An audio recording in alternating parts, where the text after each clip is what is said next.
everyone, my name is Nicole Torres and I am your tour guide here in North Africa with the country of United States. North America is a vast continent located primarily in the Northern Hemisphere and Western Hemisphere. It is bordered by the Arctic Ocean to the north and the Atlantic Ocean to the sea. It's a Pacific Ocean to the west and the South America to the southeast. North America covers an area of about 24.7 million square kilometers, making it the third largest continent in the world after Asia and Africa. The United States offers a wide range of diverse and captivating destinations for travelers. Here are the 10 of the best destinations to visit in the United States. First is New York City.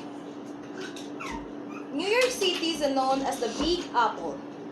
New York City is a bustling metropolis that offers iconic landmarks like Times Square, Central Park, the Statue of Liberty, Broadway shows, and world-class museums. Second is San Francisco, California. Famous for the Golden Gate Bridge, Alcatraz Island, cable cars, and its unique neighborhoods like Chinatown and Fisherman's Wharf, San Francisco is a vibrant city with stunning bay views. Grand Canyon, Arizona. A natural wonder, the Grand Canyon is a must-visit destination with its awe-inspiring panoramic views, hiking trails, and the Colorado River winding through the canyon. Fourth is the Yellowstone.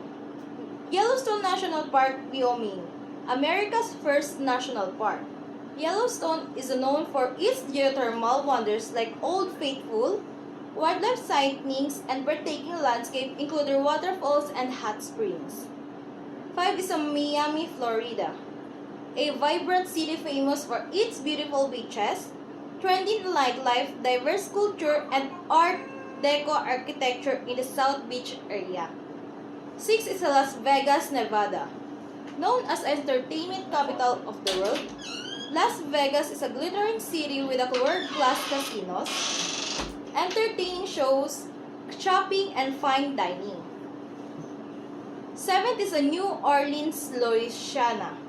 Rich in history and culture, New Orleans is famous for its jazz music, Mardi Gras celebration, Perlona cuisine, and historic French Quarter.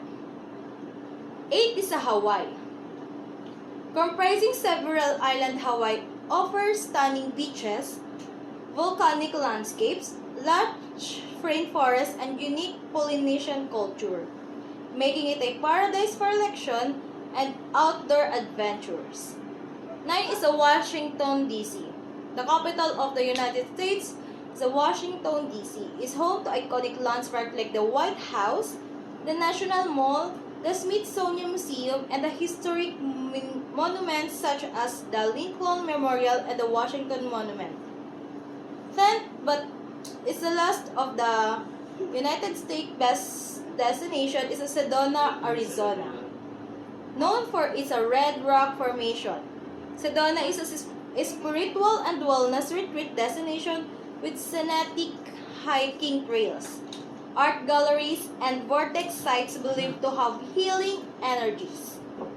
This destination offers a mix of urban excitement, natural beauty, cultural experiences, and historical significance, making them for some of the best places to explore in the United States.